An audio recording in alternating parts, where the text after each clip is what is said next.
Good evening. For the past century, the most robust predictor of political participation has not been your political party. It hasn't been your level of education, and it hasn't been how patriotic you are. The most reliable way to know if someone is going to vote is by asking them their age. Currently, and historically, young people have voted less than any other demographic. And I would argue that the policies resulting from this have reflected it. We've seen little action on environmental justice, nothing done about climate change, and nothing to quell the spread of disinformation on social media. But that's not true anymore. Currently, young people are far more likely to participate in politics than older Americans. They're more likely to engage further with what they're passionate about, and they're more likely to vote than any time in the past 50 years. Let's do an experiment. Raise your hand if you're under 30. Okay, now keep it up if you voted in the past 5 years. Thank you. If we had done this experiment back in 2015, only 1 in 5, 20% of you would have kept your arms up. But as you can see, that's changing. Before we start focusing on other issues, though, I need to go into a little bit of detail about organ donation. It's important that you all understand the background because many Americans don't, and it's a very important aspect of our healthcare system. We'll focus on deceased donation, particularly. These are people that have signed up while they're alive to donate their organs after they've passed away. Right now, tens of thousands of Americans are waiting for an organ donation, and many won't receive one in time. So we need to make a change. Waiting for organ donation is costly for everyone involved. It costs the families of those waiting tens of thousands of dollars. It costs our healthcare system upwards of $500,000 per person per year they wait. And of course, it's emotionally taxing on the people waiting and their loved ones. But how do we give this gift? Well, a small portion of people, about 35 in every 1,000, pass away in such a way that they can donate their organs after they pass. Doctors reach out to a third party who then reaches out to the family of the loved ones and assesses whether or not this person is eligible to be a donor. And in most cases, people that are eligible to be donors have already signed up online or in person at the DMV beforehand and said that they're comfortable donating. But in some small situations, people don't indicate beforehand. They don't sign up on the registry and tell people whether or not they're comfortable. And the decision is left to their family, who's already dealing with one of the worst situations imaginable. Doctors have to ask their family if that person was comfortable donating, and in some cases, because the family isn't sure, people that were comfortable donating don't. And in New York, the situation is substantially more dire. I know it's 1,000 miles north, but it's relevant to the entire nation because policies there can affect everywhere. Right now in New York State, the rate of donor designation is 42%. 42% of people that go to the DMV and are given the option of whether or not they want to join the registry actually check the box. That's the lowest of any state in the entire country and the lowest of any country on Earth. And that means that more than 10,000 people in New York State currently are waiting for an organ. In New York State, that situation wasn't changing effectively. The administrator of the organ donor registry was not able to effectively increase the rate over the past 30 years. My friends and I saw this need, and we decided to try to fix it.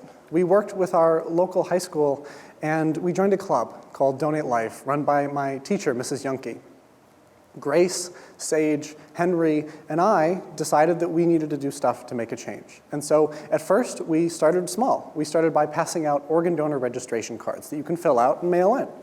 We ran blood drives, which told people about organ donation and let them experience donating something that's a little bit simpler. And we tried educational campaigns throughout our community. But that was all too small. We needed to think bigger. So we looked beyond the club and decided to focus on something that might be a little bit more effective.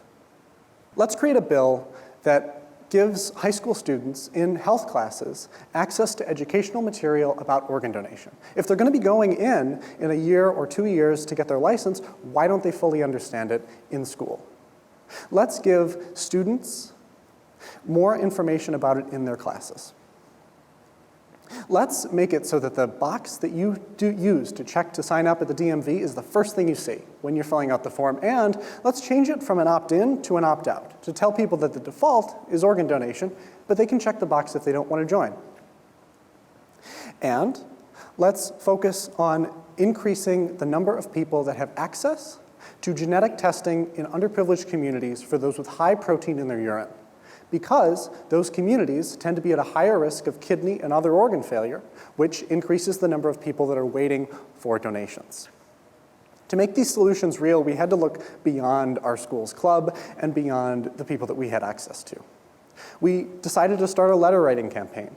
Sage and Grace got their friends to come together and write letters to local representatives. I supplied the original draft of the letter that they could use for writing. And Henry and I drove around to institutions across New York State, especially Western New York, to meet with legislators on their own turf and ask them for their support. After a few months of pestering, our local legislator came back to us and said he might be able to make something work. And so he came to our school, and we all gave him a presentation in front of our peers, and just after the school bell had ended. This presentation convinced him to sponsor the first opt-out bill in New York State and the first opt-out bill that would make New York State the first state to switch to an opt-out system. It hasn't gone into effect, but we're still pushing for it. A few months later, after we met with him, his team came back with a physical copy of the bill, and he was able to encapsulate everything that we had pushed for and everything that we had written in our letters in a simple and effective piece of legislation. And then things blew up. We started getting calls from local and state and national news outlets. We started getting contacted by people that were waiting for organs, and I think most importantly, we started hearing from young people that had become engaged with the political system that had not been previously. They told us of their family members that were waiting for organs or the people that they knew that had passed away. And we learned in that moment that this could be something massive. And so we decided to form an organization. We decided to call ourselves the Youth Coalition for Organ Donation, or YCOD, and we decided to push for further legislation. We're the first organization of its kind. We're the first to push for legislation for and by youth. We're the first to push for legislation on organ donation specifically. And this story, though, isn't unique to the YCOD. In my high school alone, the Sustainability Club, run by my biology teacher, Mr. Grisanti, was able to get the entire school district to switch over to LED light bulbs and is working right now on making sure that solar panels are accessible across the district. Jack DeFreitas on this campus at Tulane University right now is working to increase the rate of EV charging by bringing low-cost and slower EV charging networks across the uptown community. And Amanda Krantz, a student in the larger New Orleans community, is focused on bringing composting, which is currently not available in most of uptown, to the uptown region of New Orleans and the larger region surrounding that. Students and young adults have the power to change the world. We'll be around long after this current Congress is gone, and we'll be fighting for people that don't yet exist. And through the policies that we've been pushing for, we're attempting to make this world a little bit better. At a local, state, and national level, young people are protesting, they're voting, and they're getting involved on a scale that we've never, ever seen before. And right now, there are more than 30 millennial-aged people in Congress, one of the highest rates in the past entire 270-something years that this country has existed. From my experience, we're patriotic Americans who want to make our country more equitable, we want to make our country more tolerable, and we want to make our country more wonderful. And that's for everyone. It's a messy story that doesn't fit within a single narrative or the character limitations of a tweet, but it's reality. Thank you.